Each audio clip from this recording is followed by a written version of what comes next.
Moving on to the new initiatives taken by the young and dynamic Prime Minister who came after losing her own mother in the chair, that is Mr. Rajiv Gandhi. The new Prime Minister was very much influenced by the technological advancements which are happening in the entire world, entire nations, and he observed that India people are having some basic dissimilarities. So let us see point by point here. See, the first thing is like Rajiv Gandhi initiated the peace conferences or talks in the region of Assam. For the first time, the central government went and talked directly with the Assam leaders, the union leaders of All India Assam Students Union Group, and made an agreement with them and went to the elections. For the first time, we have seen an initiative of a leader moving forward and consoling them and agreeing for their conditions. And next, we saw the other region in Punjab, he tried to solve them. Then in the Mizoram region, wherever the conflicts are there, in this way he came up forward with a symbol icon of peace, and he also sacrificed that his own countrymen against the other nation when it comes to the international politics. Like many of the Tamilians who settled in Sri Lanka started to fight against the Sri Lankan government, asking them to recognize them as the citizens of the Sri Lankan people. So Indian army was sent under the name of India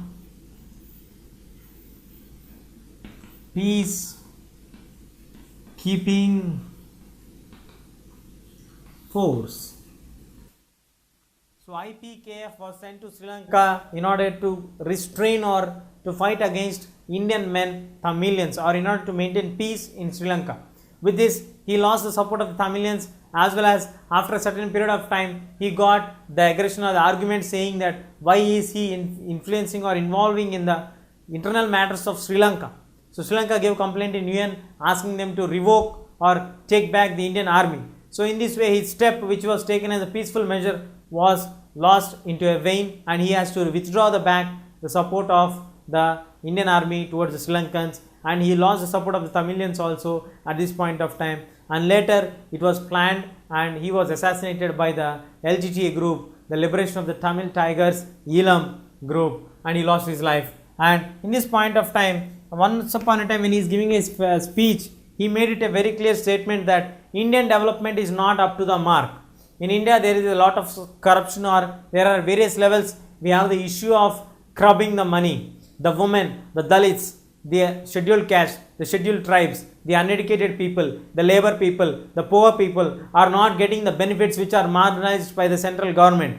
What is a major reason is that he made in his speech very clear that out of every rupee spent by the union budget or the central government, it is the only 15 paisa that reaches the common man. Means the remaining 85%, the bulk of the share is not reaching to the common man. This is the ideology expressed by Rajiv Gandhi, and he wants that poor people, the uneducated people, the workless people, the Rozgar people, and the women should get the major benefits in this scenario of spending the budget from the union government. At this point of time, he wants to involve them in the local politics. He wants to get them in the Panchayat Raj system, the Gram Panchayat system. It's an initiative to bring the larger community into the system so that this kind of additional crubs or breakages of the financial things should not be there. And finally, it reaches to the ground reality. At this point of time, there was a serious criticism against Rajiv Gandhi, expressing that it is to curb only the opposition parties, not to gain any hold at any point of time. But actually, his intention is that the product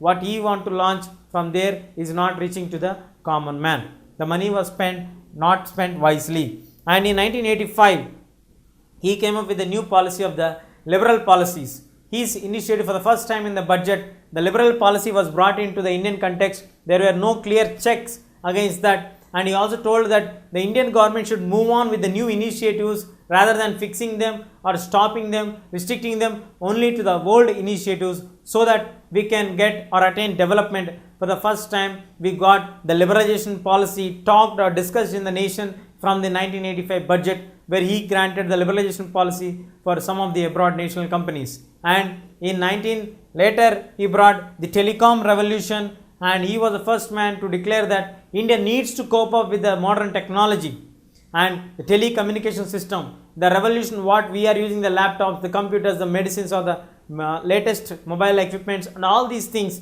where are the advancements or the effects of what Rajiv Gandhi has brought in the telecom revolution in the late 90s, and because of this we are today going to experience all the latest developments in the technology.